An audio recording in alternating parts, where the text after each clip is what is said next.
جی السلام علیکم، میں ہوں فیل ملک اور آپ دیکھ رہے ہیں سرکار۔ آج وزیر اعظم صاحب کو یہ کمیونیکیٹ کرنا تھا کہ جب بارش ہوتی ہے تو پانی آتا ہے اور جب زیادہ بارش ہوتی ہے تو زیادہ پانی آتا ہے۔ اب شہر اقتدار میں E11 سیکٹر میں سڑک پر سے 6 فٹ جو ہے وہ اونچا پانی گزرا، تو ہمارے وزیر اعظم صاحب کو یہ تو سمجھ لگ گیا ہوگا کہ جب زیادہ بارش ہوتی ہے تو زیادہ پانی آتا ہے۔ تو انہوں نے یہ بلاول کی نقل اتاری تھی نا، تو اب جو ہے وہ اللہ تعالیٰ کی طرف سے ان پر وہی افتادہ آن پڑی، اور لوگ اب ساری طرف یہی کہہ رہے ہوں گے کہ وزیر اعظم صاحب آپ اتنے اونچے بول مت بولیے، کیونکہ یہ بارش ہونا، زیادہ پانی آنا یہ کسی انسان کے اختیار میں نہیں ہے بلکہ یہ اللہ کے ہے۔ تو اللہ نے آج آپ کو وہ دن دکھا دیا اور آپ کو مونگ کی کھانی پڑی۔ پھر آپ کے جو یہاں سے M.N.A ہیں اسد عمر صاحب، وہ کہیں نظر نہیں آئے۔ یعنی لوگ تکلیف میں، مصیبت میں ہیں تو ان کا جو نمائندہ ہے وہاں سے وہ ان کو مل ہی نہیں رہا، تو اس کے تلاش گمشدہ کے اشتہار جو ہیں وہ گلی گلی لگائے گئے ہیں۔ تو شاید ابھی آج جو ہے وہ 29 تاریخ کو صبح کو کہیں وہ نمودار ہو جائیں۔ 28 کی شام تک تو وہ نمودار نہیں ہوئے تھے جب تک سورج تھا۔ تو اندھیرے میں کون کس کی مدد کر سکتا ہے؟ سیلاب زدہ علاقوں میں وہاں تو روشنی میں مدد ہوتی۔ تو لوگوں کی جو بیسمنٹس ہیں اور جو ان کے گراؤنڈ فلورز ہیں وہاں پر پانی صاف رہا۔ جب 6 فٹ گزرا تو 6 فٹ پانی تو آ گیا، تو بیسمنٹ میں ایک ماں اور بچہ جو ہے اپنی زندگی کی بازی ہار گیا کیونکہ پانی چڑھ گیا تھا۔ اور نہ جانے کتنے لوگ جو ہیں وہ اس کی نظر ہو گئے اس سیلاب کی، لیکن ابھی تک کیونکہ کنفرم نہیں ہوا ہے تو ہم نہیں کہتے ہیں، لیکن کچھ آوازیں ہیں کہ کچھ اور لوگ بھی جو ہے وہ اس میں گھائل ہو گئے ہیں۔ لوگوں کی لاکھوں کی گاڑیاں نالوں میں بہہ گئیں، اور جب نکالیں تو وہ کوڑیوں کے یعنی مول جو ہے وہ نہیں بک رہی۔ تو اب لوگوں کا تو بہت نقصان ہوا۔ تو وزیر اعظم صاحب، اسلام آباد تو ایسا شہر ہے جس کو ہم نے اپنے بچپن سے دیکھا ہے کہ یہاں پر پانی نہیں ٹھہرتا، تو یہ ایسی کیا پلاننگ میں خرابی؟ ہاں آپ کہیں گے یہ تو نون لیگ نے دیکھا نہیں تھا نا، اس وقت ویسے ہو گیا تھا، تو آج سے 50 سال بعد جو ہے نا وہ آپ پھر کہیں، پتہ نہیں 50 سال تو لگتا نہیں ہے، اللہ آپ کو ویسے زندگی دے، لیکن اگر 5 سال بعد بھی جو ہے نا وہ آپ کہیں ہمیں نظر نہیں آتے ہیں۔ تو اینی ویز یہ بارش کا تو معاملہ ہو گیا۔ اب چلتے ہیں کشمیر کے الیکشن کی طرف۔ تو کہتے ہیں وہ PTI کو زیادہ نشستیں دے دی گئیں اور نون لیگ کو ہرا دیا گیا، اور پھر اس کو دوسرے نمبر پر بھی نہیں، اس کو تیسرے نمبر پر لایا گیا۔ تو یہ ساری جو ڈس انفارمیشن یا پروپیگنڈا ہے، یہ مسلم لیگ نواز کے وہ حمایتی کر رہے ہیں جن کو ہم کئی سالوں سے جانتے ہیں۔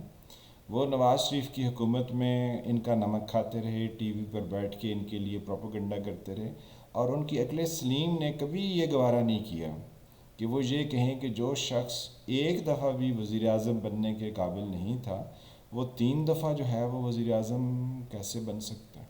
لیکن کیونکہ ان کو جو ہے وہ کچھ نہ کچھ اور کہیں نہ کہیں سے بینیفٹس مل رہے تھے، تو وہ ان کی جناب تعریفوں پر تعریفیں کرتے جا رہے تھے۔ یعنی آپ نے ان کو دیکھا ہوگا جب یہ فورن ڈیلیگیٹ سے ملتے ہیں، یعنی ملتے تھے نواز شریف صاحب، تو ان کی کیا جو ہے نا وہ انڈرسٹینڈنگ ہوتی تھی اور کیسے یہ بات چیت کرتے تھے، وہ تو سب لوگ اس چیز کے گواہ ہیں۔ تو ان کے بھائی صاحب جو ہیں وہ صرف ان کو رات کو خود نیند نہیں آتی، تو اس لیے وہ پھرتے ٹرتے رہتے ہیں، تو کہتے ہیں بڑے ایفیشینٹ ہیں۔ جب آپ چھپن چھپن کمپنیاں بنا کے اور ان کو ٹھیکے دے کے اور سرکاری ملازموں کو ایکسٹرا تنخواہیں دے کے کام کرائیں گے تو کام تو فوری ہو جائیں گے، لیکن آپ پریکٹیکلی عوام کے پیسے کا آپ نے بہت ضیاع کیا، یعنی بہت اس کو ضائع کیا۔ تو کشمیر میں جناب آپ کو ہسٹری ریپیٹ ہوتی ہوئی نظر آتی ہے، کیونکہ کشمیر میں ہمیشہ وہ پارٹی جیتتی ہے جس کی اسلام آباد میں گورنمنٹ ہوتی ہے۔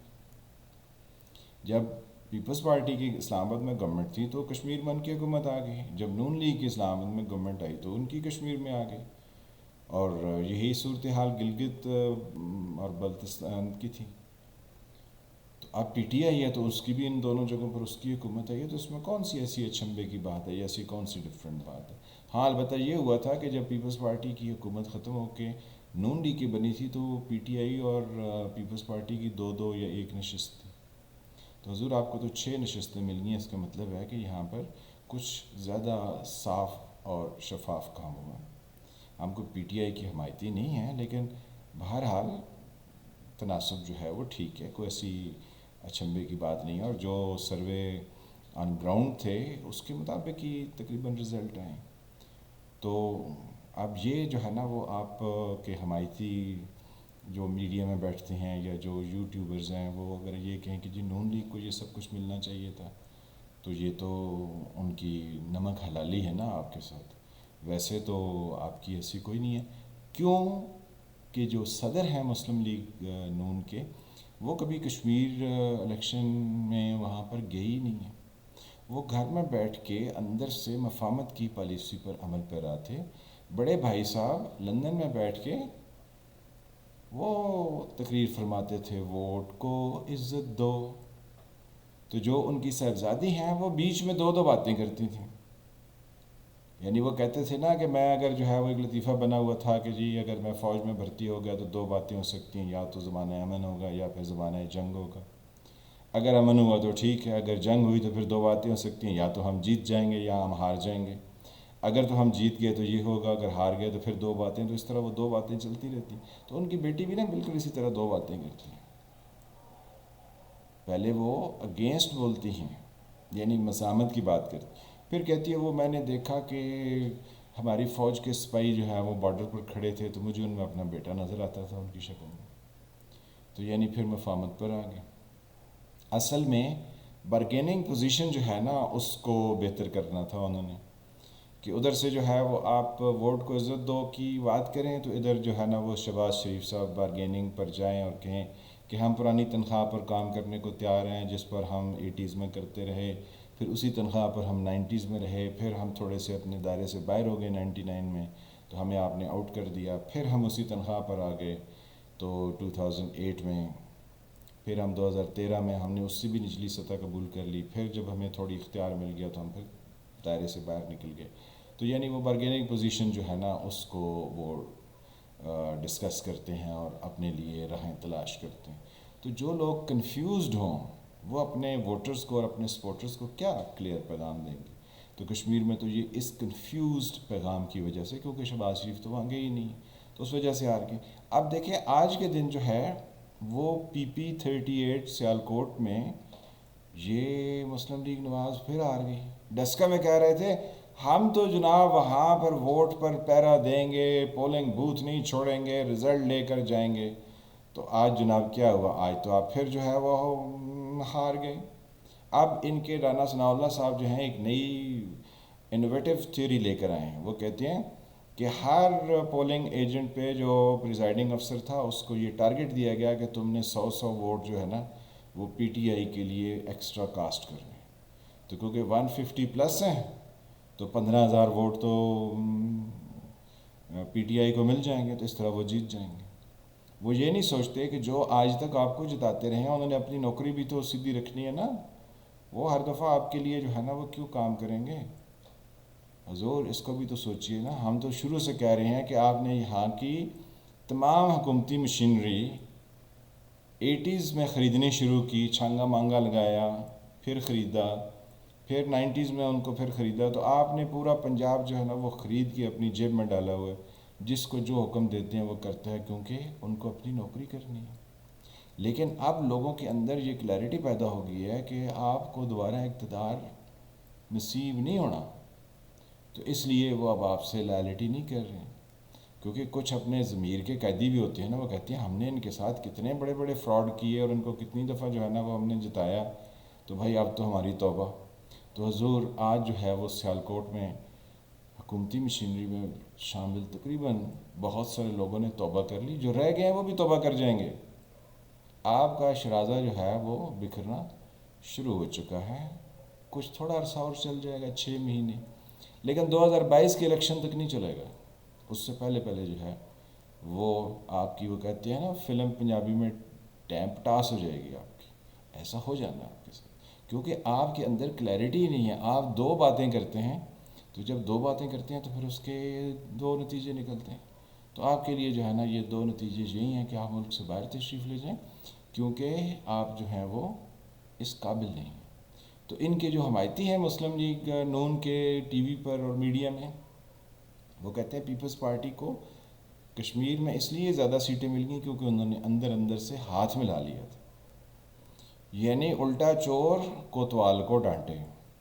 اور پیپلز پارٹی کی ایک ہسٹری ہے. ذوالفقار علی بھٹو شہید نے گلے میں پھانسی کا پھندا لے لیا، لیکن کوئی ڈیل کر کے ملک سے نہیں گیا، لیکن ان کو بڑی ڈیل کی آفریں تھیں. جو اس وقت کے حکمران تھے نا جناب، وہ جو یہاں پہ جناح پارک ہے وہاں پر جیل ہوتی تھی، تو وہ رات کو بڑا کڑیل بندوبست کر کے رہتے تھے کہ ایسا نہ ہو کہ رات کی تاریکی میں کوئی کہیں سے آئے اور ذوالفقار علی بھٹو کو یہاں سے نکال کے لے جائے. تو وہ رات کو ان کو نیند نہیں آتی تھی. لیکن ذوالفقار علی بھٹو نے کوئی ڈیل نہیں کی، اس کے خاندان نے بھی کوئی ڈیل نہیں کی. اس کی بیٹی جو ہے وہ بی بی شہید نے کہا کہ جی ملک میں الیکشن ہوں گے تو یا تو آپ جو ہے وہ ایک این آر او کر لیں یا پھر آپ تیسری دفعہ وزیر اعظم بننے کی شرط کو ختم کر لیں. تو وہ جو پنجاب کے ہیں نا بڑے تیز چودھری برادران، ان کو ذرا دیکھیں ان کی کتنی تیزیاں ہیں، ان کے اوپر ہی نظر آ رہی ہوتی ہیں. وہ جو کہتے ہیں روٹی شوٹی کھا کے جاؤ ایس گلتے مٹی پاؤ، وہ والے انہوں نے کہا کہ بے نظیر کو نا این آر او دے دیں. تیسری بار وزارت عظمیٰ سے اگر آپ نے جنرل صاحب ہاتھ اٹھا دیا نا تو وہ وزیر اعظم بن کے ہی پاکستان میں آئے گی. تو ہم تو گندہ تو ان کو کر سکیں گے، تو آپ ان کو این آر او دے دیں. حالانکہ این آر او کا سب سے زیادہ فائدہ تو ایم کیو ایم کو ہوا، کیونکہ اس کے پتہ نہیں کتنے ہزار ورکرز اور اس کے جو پارٹی کے یعنی ممبران تھے وہ جیلوں میں تھے، جن کو باہر مشرف نے نکالنے کی پوری مدد فراہم کی. بی بی نے تو کہا عدالتیں چیلنج کرتی ہیں تو کر لیں، ختم کرتی ہیں تو کر دیں، میرا کام تھا الیکشن میں آنا، وہ میں آ گئی ہوں. نواز شریف باہر تھا، میں اس کو بھی الیکشن میں لے ہیں، تو اس نے تو پولیٹیکل جو ہے وہ میچورٹی کا ثبوت دیا. اس نے این آر او سے کوئی بینیفٹ نہیں لیا. تو یہ جو عمران خان کہتے ہیں نا N R O N R O N R O, Imran Khan سے کسی کو کیا این آر او چاہیے؟ پیپلز پارٹی کو تو نہیں چاہیے. تو جو یہ کہتے ہیں کہ پیپلز پارٹی نے اندر خانے ہاتھ میں لا لیا، تو انہوں نے کوئی ہاتھ نہیں ملایا. بی بی شہید نے گولی کھا لی، اس نے کہا نہیں کوئی سمجھوتا نہیں ہو سکتا. اور لیاقت بار کے جلسے میں یہ کہتی ہوئی دنیا سے چلی گئی کہ میرے ملک کو خطرہ ہے، میرے لوگوں کو خطرہ ہے. ہمارے ملک کے اندر جو ہے وہ بہت سارے دوسرے ملکوں نے آپ کے اپنے اڈے بنا لیے ہیں، تو ان کو گولی کا نشانہ بنا دیا گیا. زرداری صاحب جو ہیں وہ 12 سال جیل میں رہے بغیر چون چرا کیے ہوئے. انہوں نے 12 سال گزار لیے، ڈیل کوئی نہیں کی. انہوں نے کہا میری زبان کاٹنی ہے کاٹ دیجیے، لیکن ڈیل نہیں کروں گا. ابھی تک کوئی ڈیل نہیں کی. تو آپ کیسے جو ہے نا وہ ان کو الزام دیتے انہوں نے ڈیل کر لی؟ اندر خانے وہ ہاتھ نہیں ملاتے. اندر خانے مسلم لیگ نون، یہ دائیں بازو کی جتنی جماعتیں ہیں نا، یہ ساری کی ساری جو ہے وہ اندر خانے ڈیلیں کرتے ہیں، منتیں کرتے ہیں ہمیں اقتدار دے دیں. یہ جتنے پی ٹی آئی میں شامل ہیں نا یہ سب جماعت اسلامی میں شامل تھے، میجورٹی آف دیم. یہ جو ان کے صدر ہیں نا یہ بھی جماعت اسلامی کے تھے. کچھ عرصہ پہلے جا کے دیکھ لیں.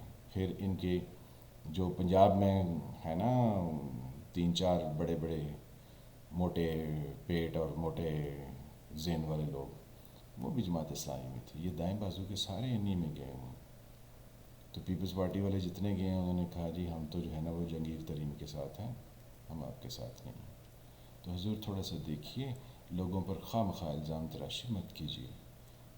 آپ کی مسلم لیگ نون جو ہے وہ آج سیالکوٹ میں ہار رہی ہے، آنے والے دنوں میں پھر ہارے گی کیونکہ آپ کی کلیئرٹی نہیں ہے. تو آپ ایسا کیجئے، ایک جو ہے وہ پھجے کے پائے پر جو ہے وہ اپنی دعوت رکھیے سب پارٹی کے لوگوں کی، اور وہاں بیٹھ کے فیصلہ کیجئے کہ آپ نے ووٹ کو عزت دینی ہے یا آپ نے جوتوں کو ہاتھ لگانا ہے. تو ایک چیز پر چلیے، شاید آپ کو کچھ حاصل ہو جائے. اگر آپ ان دونوں پر رہیں تو 2 گھروں کا مہمان جو ہوتا ہے نا بھوکا مر جاتا ہے. تو آپ کی بھی کوئی گنجائش نہیں رہے گی. تو دوبارہ سے سوچیں. ملتے ہیں کسی اگلے ویلاگ کے ساتھ، تب تک کے لیے خدا حافظ.